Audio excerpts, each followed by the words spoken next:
Una frase, un refrán conocido dice, una imagen vale más que 1000 palabras. Quiero entonces invitarlos a ver la siguiente imagen y a reflexionar sobre esta roca y estas tres personitas que están tratando de moverla. Creo que no es difícil imaginarnos que esto no va a ser posible, que esta roca sea movida. Son muy pequeños estos hombrecitos, la roca es muy grande, es muy sólida y si nos fijáramos en la roca, nosotros seguramente la definiríamos, la describiríamos como algo muy pesado, algo que es muy firme y que es inamovible. Y es porque hoy el tema que vamos a tratar, en el que vamos a reflexionar, lleva como título Una fe inamovible. Seguimos entonces con nuestro estudio del libro Apocalipsis, en el capítulo 2, en este caso los versos del 8 al 11. Recordemos que si bien el libro de Apocalipsis tiene principalmente un género, una literatura apocalíptica, en estos capítulos 2 y 3 está presente el género epistolar, es decir, son cartas que Jesús le envía a las 7 iglesias, como ya vimos en el capítulo 1, que Jesús le dice al apóstol Juan que escriba a las iglesias de Éfeso, de Esmirna, de Pérgamo, de Tiatira, de Sardis, de Filadelfia y de Laodicea. Vimos ya entonces la primera carta, la semana pasada, la carta allí en Apocalipsis 2 y 3, que es el mensaje a las 7 iglesias, el mensaje o la carta para la iglesia de Éfeso, y que tiene una estructura como la que estamos viendo aquí en pantalla. Primero la presentación, luego el reconocimiento, luego una censura o un pero o algo que está marchando mal. Y a continuación viene una promesa y allí termina con una fórmula, una frase que se repite. Esa frase la vamos a encontrar en las 7 cartas. Y es interesante ver entonces que las siguientes cartas tienen también una estructura similar. Vamos entonces hoy a ver la carta que Jesús le manda a la iglesia de Esmirna. Y recordemos que esta carta, como lo vimos hace 8 días, tiene también la presentación, donde Jesús se presenta, habla de un reconocimiento, exalta algunas cosas positivas que tiene esa iglesia, pero a diferencia de la carta que ya vimos, no hay una censura, o un reproche o un pero. Jesús aquí no hace referencia a algo que esté mal en la iglesia de Esmirna. Y luego está la promesa y la fórmula. Esta última parte no necesariamente sigue el mismo orden, pero sí estará presente en todas las cartas. Muy bien, entonces tengamos presente que esta carta que es enviada a la iglesia de Esmirna, a diferencia de la iglesia de Éfeso, para nosotros en general, los que hemos leído o hemos escuchado algo de la Biblia, sabemos o conocemos el término o el nombre de Éfeso, pero Esmirna es un nombre relativamente nuevo, es algo desconocido. Nosotros no encontramos en ese nombre o alguna referencia de esta iglesia en el libro de los Hechos, ni hay una epístola como sí sucede con Éfeso del apóstol Pablo. El apóstol Pablo escribió a los Efesios, pero no encontramos ninguna carta o epístola a la iglesia de Esmirna. Entonces, hay algo interesante con este nombre. Bien, vale la pena que nos detengamos. Vamos a mirar 2 aspectos. Recordemos entonces primero la ubicación mediante este mapa. Recordemos que el número 1 corresponde a la iglesia de Éfeso, como ya lo vimos, que queda frente a la isla de Patmos. Y la siguiente iglesia, que es Esmirna, aquí la vemos entonces con el número 2. Es la que queda más cerca a la iglesia de Éfeso, Esmirna. Hoy en día esta ciudad tiene un nombre similar, se llama Izmir, y es una importante ciudad en Turquía. Su nombre proviene, y es algo que llama la atención, su nombre proviene del nombre Smirna en griego, que se refiere o significa a mirra. Mirra. Esta ciudad estaba rodeada de plantas, de árboles pequeños de donde se extrae esa resina para formar la mirra. La mirra era el producto más importante de exportación en esta ciudad, en Esmirna, y por tanto también se le dio este mismo nombre, que significa, como ya le dije, mirra. Se usaba para perfumes, para incienso, para ungüentos, para medicinas y también para diluir la tinta que se usaba en los papiros. Por eso esta resina era muy valorada, era valiosa, y esta ciudad se caracterizó por la producción de esta esencia. Vamos a mirar cómo es un árbol de mirra, o una planta de mirra. Es como un arbusto grande, un árbol pequeño, y miremos la imagen siguiente que nos muestra cómo es la mirra. La mirra entonces tiene diferentes presentaciones, y además, si recordamos en la vida de Jesús, la mirra tuvo algo que ver en diferentes circunstancias. Recordemos la primera ocasión es cuando Jesús va a nacer, y entonces llega de lejos una visita de Oriente, los llamados sabios de Oriente. Entonces él, recién nacido, sus padres reciben esta visita, y ellos le llevan oro, incienso y mirra. Y recordemos, el oro era solamente algo que se le regalaba a los que nacían de la clase principal, es decir, a los hijos de los reyes. El incienso, pues también, si recordamos, tiene una simbología especial desde el Antiguo Testamento. Dios ordenó, cuando dio las instrucciones para la construcción del tabernáculo, que allí se incluyera el altar del incienso, y era el que estaba a la entrada del lugar santísimo.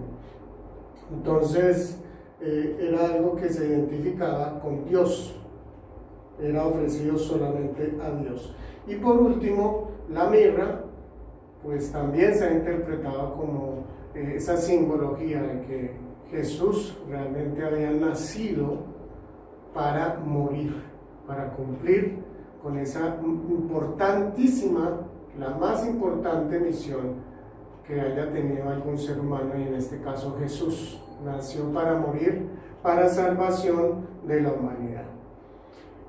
Muy bien, entonces recordemos algunos detalles también. En el Imperio Romano la mirra era usada para darle a los moribundos y también a los condenados a muerte. Se mezclaba la mirra con el vino. De hecho, si recordamos un texto de uno de los evangelios, en Marcos 15:23, después de que Simón de Cirene recibe la cruz y le ayuda a Jesús para llegar al Gólgota, allí entonces, cuando llega al Gólgota, a Jesús le ofrecen esta mezcla. Dice así en Marcos 15:23, y le dieron a beber vino mezclado con mirra, mas él no la tomó. Así que Jesús tenía muy clara esa misión que él tenía, y la iba a cumplir en su totalidad y en total claridad. No aceptó entonces esta bebida que le iba a adormecer y le iba a evitar el sufrimiento en la cruz. También la mirra era usada para embalsamar a los muertos, y esto lo vemos en Juan 19:39, en la vida de Jesús, precisamente ya cuando lo bajan de la cruz. Dice que Nicodemo llevó un ungüento allí, una mezcla de mirra y aloe, a la tumba para colocarle al cuerpo de Jesús. Dice entonces allí en Juan 19:39, también Nicodemo, el que antes había visitado a Jesús de noche, llegó con unos 34 kilos de una mezcla de mirra y aloe. Así que este producto llamado mirra tiene un lugar especial en la vida de Jesús. Hoy en día es usado como antiséptico, especialmente en enjuagues bucales y en los dentríficos.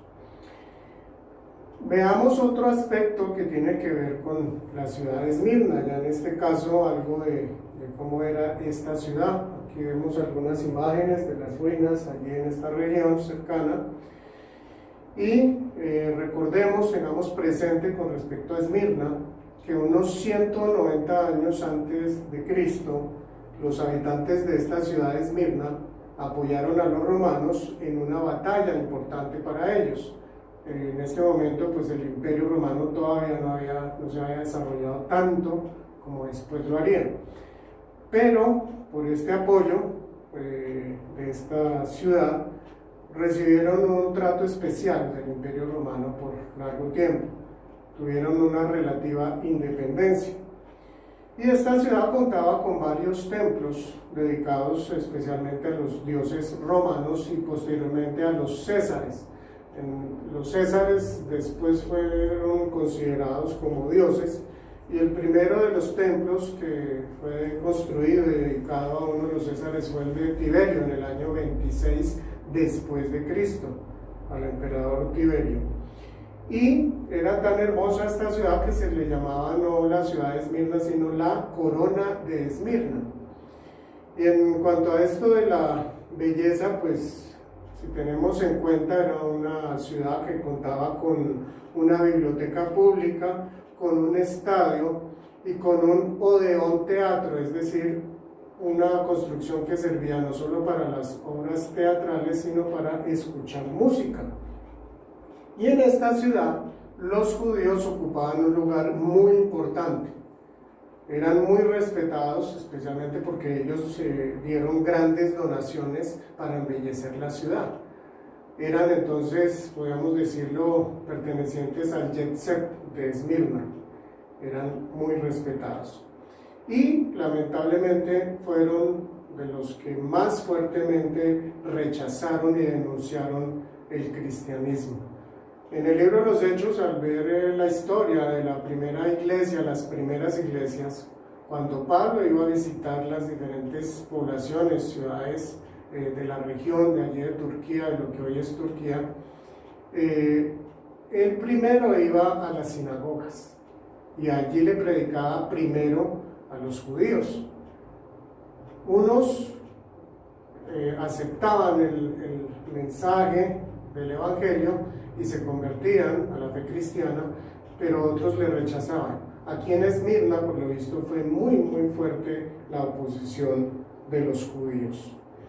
Bueno, entonces pasemos ya a esta primera parte en sí de la carta, el mensaje a la iglesia de Esmirna, que es la presentación o remitente.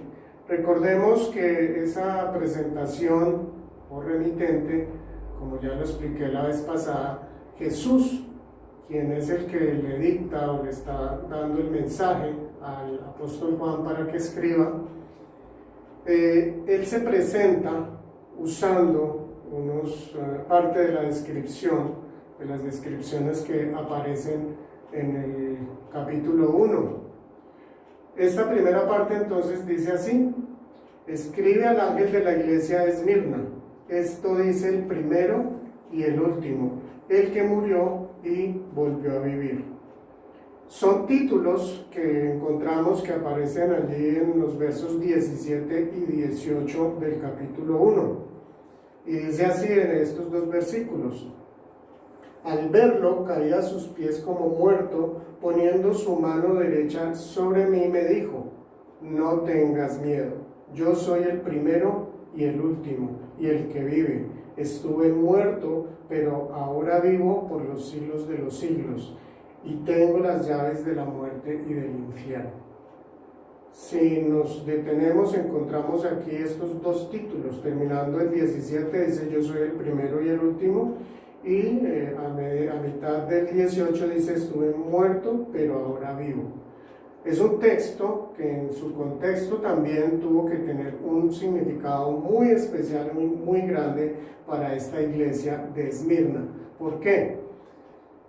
Las 7 cartas escritas en estos 2 capítulos están en un contexto, están dadas en un contexto de persecución a la iglesia cristiana. Toda la iglesia cristiana estaba siendo perseguida, pero en unas épocas fue mucho más fuerte la persecución y lo mismo en algunos lugares fue mayor y más cruenta esa persecución que en otros. Desde luego, si tenemos presente esto, todas las iglesias están bajo persecución. Es muy importante esta presentación que Jesús hace para la iglesia de Esmirna. ¿Por qué? Porque la iglesia de Esmirna, como lo veremos más adelante en esta carta, iba a sufrir mucho. De hecho, ya estaba sufriendo fuerte persecución, pero iba a ser la iglesia que más iba a sufrir de estas 7. Entonces, estos 2 títulos que usa Jesús son muy importantes, muy significativos.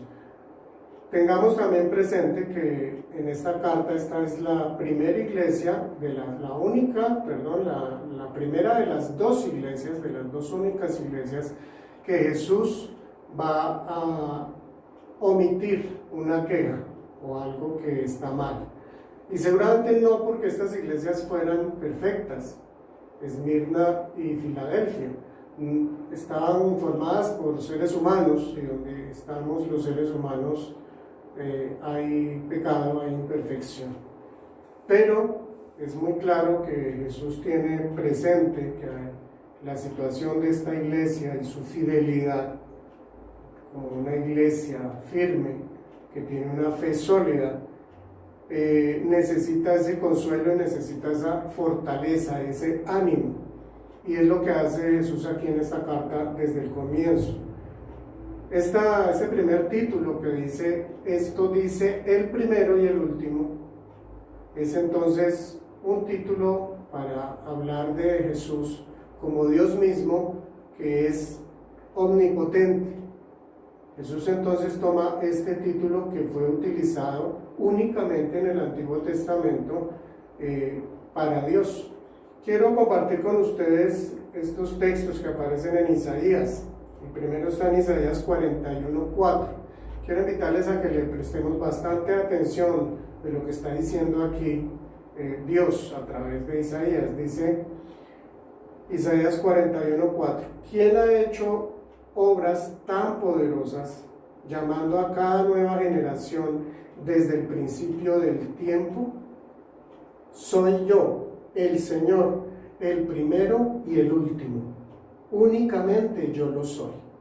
Entonces Dios está diciendo, solo Él es el primero y el último. Pero además dice que está llamando a esas nuevas generaciones desde el principio del tiempo. O sea, Dios es eterno. Él es, dice al comienzo, ¿quién ha hecho obras tan poderosas? Dios es todopoderoso. Y estos textos los conocían desde luego los primeros creyentes y seguramente encontrarían mucha fortaleza y consuelo recordando estas palabras del Antiguo Testamento. En Isaías 44:6 dice, así dice el Señor Todopoderoso. Nuevamente aparece este atributo de Dios Todopoderoso y además agrega, dice, Rey y Redentor de Israel. Yo soy el primero y el último. Fuera de mí no hay otro Dios. Otro texto que igualmente da mucha fuerza a este título que Jesús está usando en esta presentación.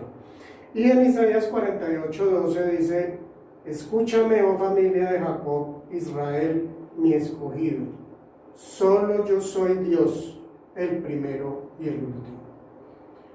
Así que este título ya de entrada, empezando esta carta, le está dando a la iglesia de Esmirna consuelo, fortaleza, confianza en quién es el que está con ellos. Jesucristo, quien es el que está con ellos, es Dios mismo. Y el segundo título que dice, el que murió y volvió a vivir, es un título donde está diciendo en otras palabras, el que venció a la muerte. Él conoce, Jesucristo conoce perfectamente lo que es el sufrimiento, el dolor, el padecimiento y desde luego la muerte. porque Él murió en la cruz. Él sabe perfectamente de lo que está hablando. Él venció la muerte. Él resucitó. Así que Él que ahora vive le está hablando a su iglesia y le está diciendo: no teman, yo he vencido, yo he triunfado y ustedes tienen también la victoria y el triunfo conmigo. Así que nosotros como creyentes es importante que reflexionemos un poquitito sobre cuál es nuestro concepto, nuestra postura frente a la muerte y al sufrimiento.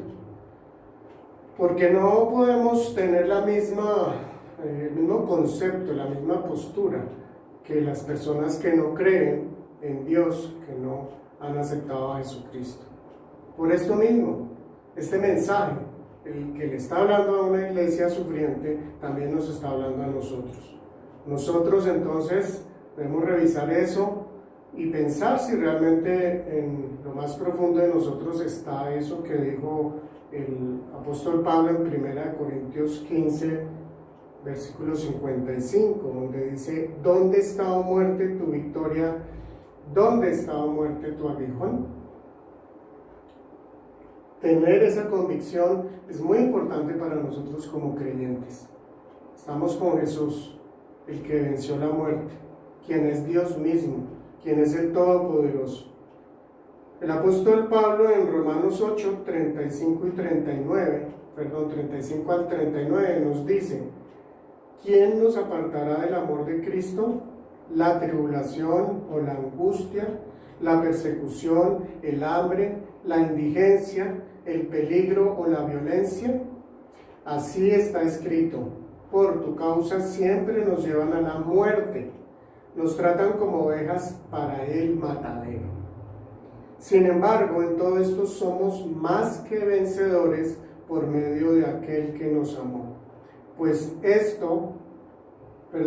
estoy convencido de que ni la muerte ni la vida, ni los ángeles ni los demonios, ni lo presente ni lo porvenir, ni los poderes, ni lo alto ni lo profundo, ni cosa alguna en toda la creación podrá apartarnos del amor que Dios nos ha manifestado en Cristo Jesús nuestro Señor. Entonces no existe absolutamente nada que nos separe del amor de Cristo. Y si estamos con Él, si tenemos su amor, tenemos la victoria que Él ya ha obtenido. Entonces vamos a pasar a la segunda parte de este mensaje de Esmirna, que es el reconocimiento. Miremos, cuando escuchamos todos estos textos, miremos esta imagen que ya la he utilizado para ilustrar lo que está hablando en esta primera parte el libro del Apocalipsis. Vemos a Jesús que está en medio de los candelabros que simbolizan las 7 iglesias, que tiene en su mano derecha estas 7 estrellas, de las cuales se dice también que son los ángeles de las iglesias, y tiene también en la mano izquierda las llaves, que dice que él tiene las llaves de la muerte y del Hades. Entonces, aquí encontramos este texto, para recordarlo, que dice esto dice el primero y el último, el que murió y volvió a vivir. Así es como se presenta Jesús. Y entonces dice a continuación como reconocimiento: conozco tus sufrimientos y tu pobreza, sin embargo eres rico. Sé cómo te calumnian los que dicen ser judíos, pero que en realidad no son más que una sinagoga de Satanás. No tengas miedo de lo que estás por sufrir. Te advierto que a algunos de ustedes el diablo los meterá en la cárcel para ponerlos a prueba y sufrirán persecución durante 10 días. Así, en estos 2 versículos siguientes, el 9 y el 10, encontramos los reconocimientos que está haciendo Jesús a la iglesia de Esmirna. Entonces, volvamos al verso 9, que dice: conozco tus sufrimientos y tu pobreza. Miren que nuevamente aparece esta palabra o hace referencia a este conozco. Jesús conoce, Jesús sabe. Aquí Jesús quiere entonces que nosotros tengamos presente, que nosotros conozcamos que Él también conoce lo que nosotros estamos haciendo o desarrollando o cómo estamos llevando nuestro cristianismo.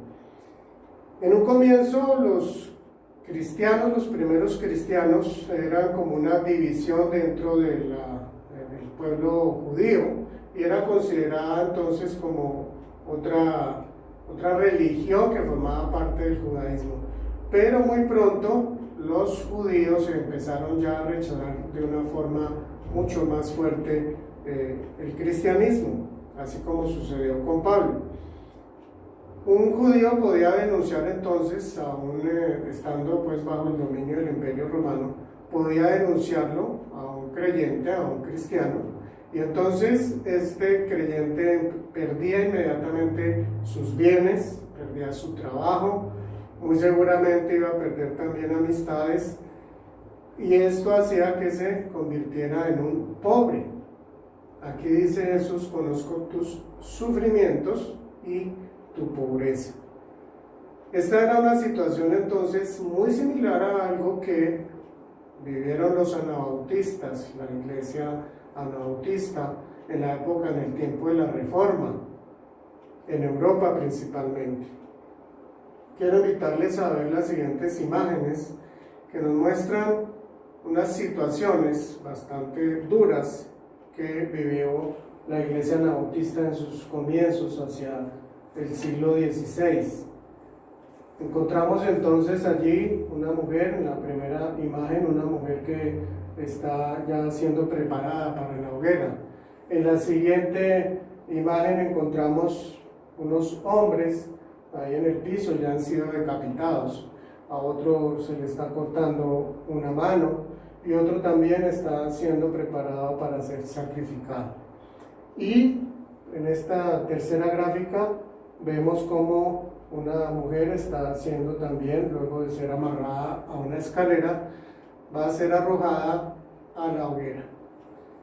Estas son algunas imágenes de las varias imágenes que contiene el libro El espejo de los mártires, que narra este tipo de situaciones duras y difíciles que ha vivido la iglesia cristiana en general desde su comienzo, pero se centra particularmente en esta época en que sufrió la iglesia anabautista, simplemente por ser creyentes, personas que querían vivir su fe como la primera iglesia y que fueron perseguidos y que fueron rechazados de una manera cruenta durante muchos años por esta determinación firme, porque no querían vivir una fe simplemente de fachada, algo externo, algo que lamentablemente en lo que se convierte en una religión, entre comillas, oficial, algo que es cómodo para todos, pero que muchas veces es solamente una fachada. Así que volvamos entonces a nuestro texto del versículo 9, donde Jesús dice: conozco tus sufrimientos y tu pobreza. Y es que Jesús entonces sabe perfectamente cuál es nuestra situación, la situación de la iglesia siempre. Recordemos que Él se mueve en medio de esos 7 candelabros que simbolizan a la iglesia de todos los tiempos, a la iglesia universal. Pero muy interesante que después de que dice tus sufrimientos y tu pobreza, dice: sin embargo eres rico. Así que ese concepto de la pobreza también es importante que nosotros revaluemos, porque el concepto de pobreza en el mundo es muy diferente al concepto de riqueza y pobreza que Dios tiene con respecto a la eternidad realmente. En Lucas 12:15 y el verso 21, en la parábola del rico insensato, recordemos lo que Jesús dice. Jesús le dice a a los que le están escuchando, tengan cuidado, le advirtió a la gente, absténganse de toda avaricia. La vida de una persona no depende de la abundancia de sus bienes. Y luego al concluir en el verso 21 dice, así le sucede al que acumula riquezas para sí mismo en vez de ser rico delante de Dios. Esto lo dice al concluir esa parábola donde el rico está haciendo unos planes de todo lo que va a hacer con su riqueza, pero dice que Dios le llama necio. Esta noche vienen por tu alma. Y entonces está haciendo una referencia clara a Jesús de la insensatez de muchos de los seres humanos que le dedican mucho esfuerzo a conseguir riquezas, a conseguir dinero en este mundo, pero descuidan y se olvidan de su relación con Dios, con Jesucristo. Se olvidan de tener esa entrega a Dios mismo, que es fundamental para la vida eterna. En 1 Timoteo 6:7 dice, porque nada trajimos a este mundo y nada podemos llevarnos. Como dicen de otra manera algunas personas, nunca he visto un entierro, un funeral con trasteo. Es un llamado de atención entonces a qué lugar ocupa en nuestra vida la riqueza material, que si bien no es catalogada como algo malo o pecaminoso, sí es algo que fácilmente llega a ocupar el lugar que Dios debe de ocupar. La vida del creyente entonces tiene cierta forma contradictoria para la gente que no lo es. Pablo lo dice, por ejemplo, en 2 Corintios 6:10, dice que los creyentes son pobres en apariencia, pero enriqueciendo a muchos, como si no tuviéramos nada, pero poseyéndolo todo.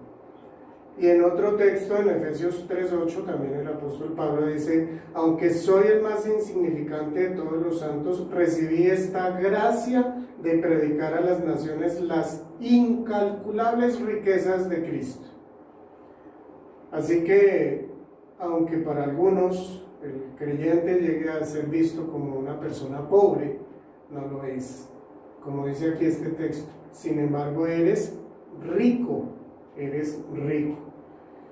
En Juan 8:39 y 40 nos habla algo de una situación que vivió Jesús en su momento con los judíos, principalmente con los líderes judíos. Y tiene que ver precisamente con esta siguiente parte que dice, sé cómo te calumnian los que dicen ser judíos, pero que en realidad no son más que una sinagoga de Satanás. Aquí está Jesús siendo bastante fuerte, como se está refiriendo a estos judíos. Recuerdan lo que les comentaba, que eran los que denunciaban y perseguían de una manera más fuerte a los creyentes. Y entonces aquí en Juan encontramos que Jesús les dice a los judíos, comenzando en el verso 39, le están hablando los judíos a Jesús y le dicen, nuestro padre es Abraham, replicaron. Y Jesús les contesta, si fueran hijos de Abraham, harían lo mismo que él hizo. Ustedes, en cambio, quieren matarme. Y en el 44, Jesús termina diciéndoles, ustedes son de su padre el diablo, cuyos deseos quieren cumplir. Así que aquí Jesús, que está hablando a la iglesia de Esmirna, les está diciendo, sé cómo te calumnian los que dicen ser judíos. Y esta palabra que aquí se toma como calumnian también ha sido traducida como blasfeman. Sé cómo blasfeman los que dicen ser judíos. ¿Y por qué entonces Jesús está diciendo esto? Dice, pero que en realidad no son más que una sinagoga de Satanás. Está haciendo una referencia a que los judíos, que en general se han considerado como los hijos de Dios, no son realmente judíos o hijos de Dios, si realmente no están creyendo, no están escuchando a Dios mismo. No por el hecho de nacer judío, entonces se es judío. El apóstol Pablo en Romanos 9:6 dice, no todos los que descienden de Israel son Israel. No todos los que descienden de Israel son Israel. ¿Por qué? Porque la simbología de ser judío no es algo simplemente genético. No es judío por haber nacido dentro del pueblo judío. Dice en Romanos 2, 28 y 29 el apóstol Pablo, lo exterior no hace a nadie judío, ni consiste la circuncisión en una señal en el cuerpo. El verdadero judío lo es interiormente, y la circuncisión es la del corazón, la que realiza el espíritu, no el mandamiento escrito. Entonces, queda claro que no se trata simplemente de haber nacido de alguien que en este caso es judío. Como dice también otra frase, Dios no tiene nietos, Dios tiene hijos. Así que Él espera es una relación personal y directa con cada persona. No puedo yo considerarme entonces judío porque nací de un judío, o cristiano porque nací de unos padres cristianos. Y termina aquí diciendo en este verso 9, no son más que una sinagoga de Satanás. ¿Por qué les dice esto? Porque realmente estos judíos estaban persiguiendo a los cristianos, a los creyentes, y al hacer esto estaban persiguiendo a Cristo, y al perseguir a Cristo estaban persiguiendo a Dios mismo. Recordemos lo que pasa con Pablo cuando él va camino a Damasco antes de que él se convierta. Cuando él narra el momento de su conversión, allí en Hechos 9, dice que él cayó al suelo y oyó una voz que le decía, Saulo, Saulo, ¿por qué me persigues? Entonces Saulo le dice, ¿quién eres, Señor? Y le contesta la voz, yo soy Jesús a quien tú persigues.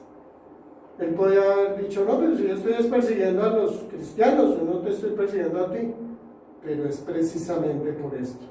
Porque quien persigue a la iglesia de Cristo está persiguiendo a Jesucristo mismo. Se está oponiendo a Dios. Y por eso aquí es tan fuerte, dice, no son más que una sinagoga de Satanás. Este texto entonces continúa allí en el verso 10, donde Jesús les reconoce y les dice, no tengas miedo de lo que estás por sufrir. Te advierto que a algunos de ustedes el diablo los meterá en la cárcel para ponerlos a prueba y sufrirán persecución 10 días. Comienza aquí diciendo, no tengas miedo de lo que estás por sufrir.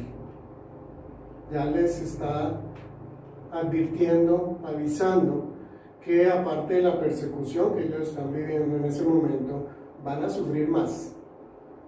Y le dice, no tengas miedo, porque vas a sufrir. Pero Jesús podría haberle dicho, no se preocupen, no tengan miedo, porque es que yo les voy a evitar ese sufrimiento. Yo los voy a salvar porque pare de sufrir. Y esto es un concepto, es una forma de pensar también equivocada, muy difundida en nuestro medio latinoamericano. El Dios bombero. Dios existe para evitar que yo sufra. Y esto no es así, no es lo que nos muestra la Escritura. Aquí lo estamos viendo. Jesús les está diciendo, no tengas miedo de lo que estás por sufrir. Yo no voy a evitar que tú sufras. Dios sabe cuando Él permite que alguien sufra. Él tiene una razón y un motivo, un propósito válido y sabio y lleno también de amor. Entonces, si Dios permite que tú sufras, Él tiene un propósito bueno. Recordemos que también los historiadores hablan y dicen que la iglesia fue construida sobre la sangre de los mártires. Entonces, cuando Dios veía que era necesario que una persona sufriera, que su iglesia iba a ser fortalecida con esto, con la muerte de un creyente, con el martirio, Él lo permitía y lo seguirá permitiendo también por esos motivos. Él conoce perfectamente entonces por qué no nos libra del sufrimiento en algunas ocasiones de la vida. En Mateo 10, 22 y 28 dice Jesús advirtiéndole a los creyentes, fíjense que estamos apenas en Mateo 10, todavía faltan otros 18 capítulos, está apenas Jesús desarrollando su ministerio. Y Jesús dice, por causa de mi nombre todo el mundo los odiará, pero el que se mantenga firme hasta el fin será salvo. No teman a los que matan el cuerpo, pero no pueden matar el alma. Teman más bien al que puede destruir alma y cuerpo en el infierno. Es un llamado nuevamente de diferentes formas, como Jesús nos está diciendo. La vida del creyente no está exenta de sufrimiento, así que esas iglesias que enseñan que usted se hace cristiano para dejar de sufrir, eso es falso, es mentira, no es bíblico, no está sustentado por lo que la misma palabra de Dios está enseñando. Y termina esta parte, dice, y sufrirán persecución durante 10 días. Sufrirán persecución durante 10 días, pues nos habla de un tiempo corto, un tiempo limitado. ¿Qué tan corto? Pues no podemos decirlo, pero sí nos está diciendo que Dios mismo, Jesús, sabe de ese sufrimiento, de esa persecución, ¿no? Y por lo tanto Él lo está permitiendo con un propósito. Cuando Jesús estaba dictándole esta carta al apóstol Juan allí en la isla de Patmos, terminando ese primer siglo, hacia el año 95 después de Cristo, había una persona, un discípulo de Juan, allí en Esmirna, que tendría cerca de unos 25 años, un joven llamado Policarpo. Y Policarpo, vamos a mirar una imagen aquí que nos ilustra, desde luego aquí ya está entrado en años, tuvo que sufrir la persecución de los romanos. Él fue líder durante varios años allí en Esmirna y más o menos hacia el año 155 ya la persecución romana había tomado mucha fuerza y él había sido, pues como otros varios creyentes de allí, denunciado por los judíos. Policarpo entonces, tiene una característica particular en la historia del cristianismo, la vida de Policarpo, porque es la primera referencia detallada que aparece del martirio de un creyente. Si bien se sabe de otros mártires, con respecto a Policarpo sí se encuentran varios detalles. Quiero leerles entonces esta descripción de lo que sucedió en este tiempo final de su vida. Como les digo, ya con unos 86 años encima, era un anciano. Dice que cuando Policarpo escuchó que los funcionarios romanos venían a arrestarlo, quiso esperarlos en casa, pero mientras estaba allí en oración recibió algún tipo de visión. Lo que sea que viera o escuchara, no lo sabemos. Simplemente informó a sus amigos que ahora entendía que debía ir a la hoguera. Los soldados romanos finalmente descubrieron el paradero de Policarpo y llegaron a su puerta. Cuando sus amigos lo instaron a oír nuevamente, Policarpo respondió: hágase la voluntad de Dios, y dejó entrar a los soldados. Policarpo fue escoltado hasta el procónsul local, Statio Quadratus, quien lo interrogó frente a una multitud de curiosos. Policarpo no parecía desconcertado por el interrogatorio. Mantuvo un ingenioso diálogo con Quadratus hasta que éste perdió los estribos y le amenazó con la hoguera. Policarpo le dijo: mientras el fuego del procónsul dura solo un poco, el fuego del juicio reservado para los impíos no se podrá apagar. Y Policarpo concluyó: ¿y por qué te demoras? Ven, haz lo que quieras. De nuevo Quadratus le insistió diciéndole que si juraba por el emperador y maldecía a Cristo quedaría libre, a lo que Policarpo respondió: llevo 86 años sirviéndole y ningún mal me ha hecho. ¿Cómo he de maldecir a mi rey que me salvó? Finalmente los soldados lo agarraron para atarlo a una estaca. Atado ya en medio de la hoguera, y cuando estaba a punto de encender el fuego, Policarpo elevó la mirada al cielo y oró en voz alta. Señor Dios, soberano, te doy gracias porque me has tenido por digno de este momento, para que, junto a tus mártires, yo pueda tener parte en la copa de Cristo. Por ello te bendigo y te glorifico. Amén. Así murió aquel anciano obispo, a quien años antes, cuando todavía era joven, el viejo Ignacio de Antioquía, antes de ir al martirio, había dado consejos acerca de su labor pastoral y de la necesidad de ser un ejemplo de firmeza en medio de la persecución. Un relato sobre el asesinato de este mártir concluye diciendo que la muerte de Policarpo fue recordada por todos, incluso por los paganos. Ellos lo mencionan en todos los lugares. Es entonces muy claro que Policarpo tenía una estrecha relación con Jesús. Vemos que él oró antes ya de entender que él debía de ir a la hoguera. Tenía entonces una fe sólida, una fe inamovible, y él conocía bastante bien a Jesús. Vamos entonces a esta última parte, la fórmula de la promesa, y realmente encontramos, terminando este verso 10, una promesa, y luego al terminar el verso 11, la otra promesa. Dice, sé fiel hasta la muerte, y yo te daré la corona de la vida. El que tenga oídos, que oiga lo que el Espíritu dice a las iglesias. El que salga vencedor no sufrirá daño alguno de la segunda muerte.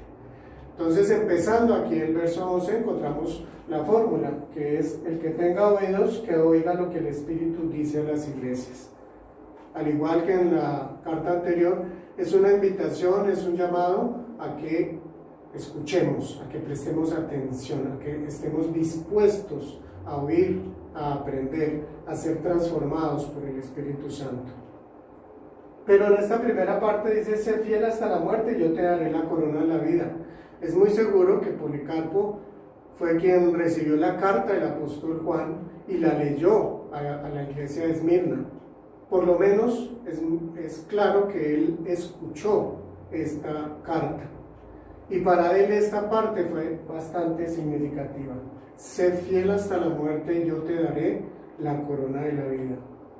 Y así tal cual, él lo cumplió, fue fiel hasta la muerte. Y entonces miremos la última parte, la promesa que dice, el que salga vencedor no sufrirá daño alguno de la segunda muerte. Entonces tendríamos nosotros que preguntarnos, ¿y qué es eso de la segunda muerte? ¿A qué se refiere? ¿A qué hace referencia? El que salga vencedor no sufrirá daño alguno de la muerte. Simplemente, ya terminando aquí, entonces leemos en Apocalipsis 20, 14 y 21, 8 el siguiente texto que nos aclara qué es eso de la segunda muerte. En 20, 14 de Apocalipsis dice, la muerte y el infierno fueron arrojados al lago de fuego. Este lago de fuego es la muerte segunda. Y en el capítulo 21, en el verso 8 dice, pero los cobardes, los incrédulos, los abominables, los asesinos, los que cometen inmoralidades sexuales, los que practican artes mágicas, los idólatras y todos los mentirosos recibirán como herencia el lago de fuego y azufre. Esta es la segunda muerte. Entonces, tenemos por el mismo texto de Apocalipsis claridad a que se refiere a la segunda muerte, que es el lago de fuego y azufre. Muy bien, concluyamos entonces mirando esta imagen del comienzo y pensemos, reflexionemos a nuestra relación con el Señor. ¿Cómo estamos nosotros? ¿Cómo está nuestra fe? Quiero solamente entonces invitarles a 3 reflexiones. La primera de estas 3 es: necesitamos fortalecer nuestra fe. Necesitamos fortalecer nuestra fe. Recordemos lo que nos decía Jesús a la iglesia, en el caso de Éfeso, que es importante que recuperemos ese primer amor. Y esto es fundamental para fortalecer nuestra fe. No es algo mecánico, es algo de una relación real con Dios. Necesitamos volver a ese primer amor que Jesús nos decía en la carta a los Efesios. Recordar es lo primero, lo segundo es arrepentirnos y lo tercero es volver a hacer lo que hacíamos. Así que tengamos esto presente para fortalecer nuestra fe. Es volver a dedicarle tiempo a nuestra relación con el Señor, volver a enamorarnos de Él, profundizar en su palabra, querer conocerlo más, querer estar más con Él, amarlo más. Mediante el estudio de su palabra, entonces, podemos crecer y fortalecer nuestra fe, mediante el compartir con nuestros hermanos también, mediante el tiempo de adoración y alabanza también. La segunda reflexión sería: el sufrimiento hace parte de la vida de todo creyente. Entonces, no nos extrañemos cuando estemos en momentos difíciles, es parte también de la formación del creyente. Dios lo permite con un propósito, con un fin claro y bueno. Entonces, confiemos en Él, descansemos en Él, confiemos en sus promesas, en lo que Él ha declarado. Y la tercera y última reflexión es: necesitamos corregir nuestro concepto de la muerte. Necesitamos corregir nuestro concepto de la muerte. La muerte es algo doloroso, es algo difícil, esa separación es algo triste para todos los seres humanos. Pero como creyentes debemos de tener esa confianza, esa esperanza, estar descansando en el Señor, confiando en Él, porque Él venció la muerte, porque la victoria de Él es la victoria nuestra. El Señor te bendiga.